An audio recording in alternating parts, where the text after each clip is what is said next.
Hi, everyone, and welcome to the Easier English Learning channel. I'm so excited for you to join me today. Often, the best way to improve your English is simply to listen to how people really talk. Today, I have a wonderful and relaxing conversation for you. It's a simple daily chat between a woman and a chef at a beautiful hotel by the sea. As you listen, you'll learn some great vocabulary about food and travel, but more importantly, you'll hear the natural rhythm of an authentic English conversation. Okay, let's get started. The topic of conversation, the Mediterranean secret, are characters. Clara, a woman in her 40s, well-traveled, insightful, and genuinely curious. She is a guest at the hotel.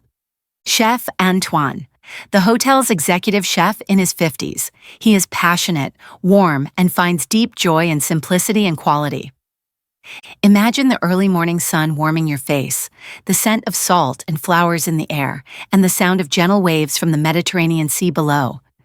This is where we find ourselves, at a quiet table in one of the world's most beautiful locations. Here, a conversation begins not with a grand question, but with a simple, perfectly cooked breakfast. Join us for a chance encounter between a curious traveler, Clara, and a passionate chef, Antoine, as they uncover the profound beauty hidden in the simplest of ingredients. The sun-drenched terrace of a restaurant in a luxury hotel. It is early morning, around 8:30 a.m.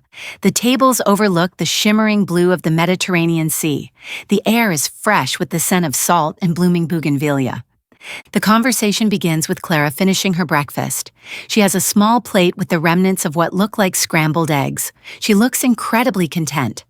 Chef Antoine is making his morning rounds, speaking quietly with guests. He approaches Clara's table. Good morning, madam. I hope you are enjoying your breakfast. Good morning, Chef. Honestly, it was perfect. More than perfect, actually. Ah, I am so glad to hear it. The sea air gives everyone a good appetite, I find. What did you enjoy the most? Well, everything. The fruit is incredible, so sweet. The coffee is divine. But I have to ask you, the scrambled eggs. It seems like such a simple dish, something I've had 1,000 times. But these were different. They were extraordinary. The simple things are the most important, are they not? And often the most difficult to get just right. I am Antoine. Clara, it's a pleasure. So please, Antoine, indulge my curiosity. What is the secret? Is it a complicated technique, a rare spice from a hidden corner of the world? The secret, Clara, is that there is almost no secret at all. In fact, the philosophy here is the opposite of complication. The secret is the egg itself. The egg? Precisely. The eggs we use come from a small farm in the hills just behind us, from chickens that wander among olive groves. The hen eats well, wild herbs, fallen olives, rich soil. So her egg tastes not just of egg, but of the land. Then there is the fat we use. Not just butter? Butter, of course, for that creamy, familiar flavor. But just before they are done, I add a small drizzle of our local olive oil. It's a very green, peppery oil. It doesn't make the eggs oily, it just awakens them. It adds a note of sunshine, a little bit of the Mediterranean earth. That makes so much sense.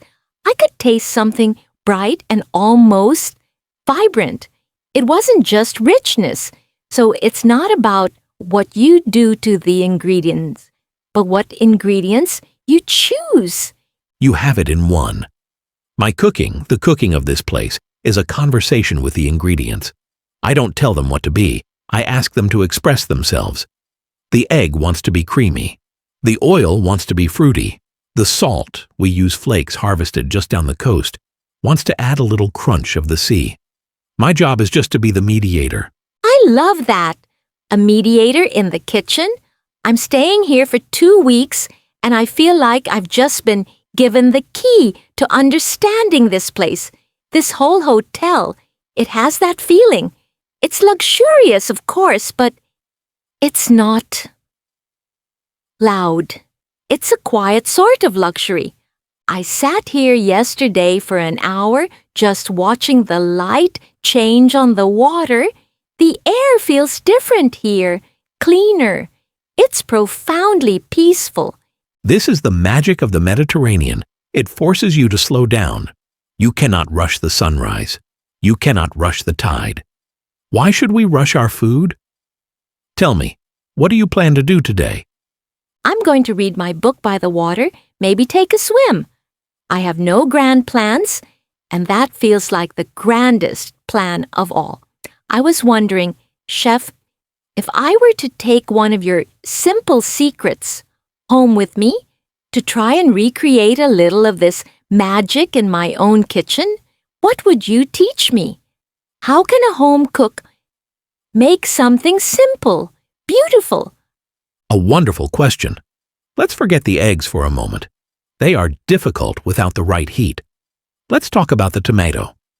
In summer, the tomato is king here. A simple tomato salad can be a meal for the gods, or it can be a sad, watery bowl. The difference is respect. Respect for the tomato?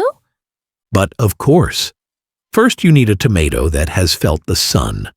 One that is heavy for its size and smells sweet, like a plant, not like a refrigerator.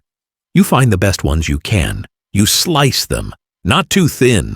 Let them have some body. I'm with you so far. This sounds manageable. Now you arrange them on a plate. And here is the first step most people get wrong. They add the salt and oil at the same time as everything else. No, no, no.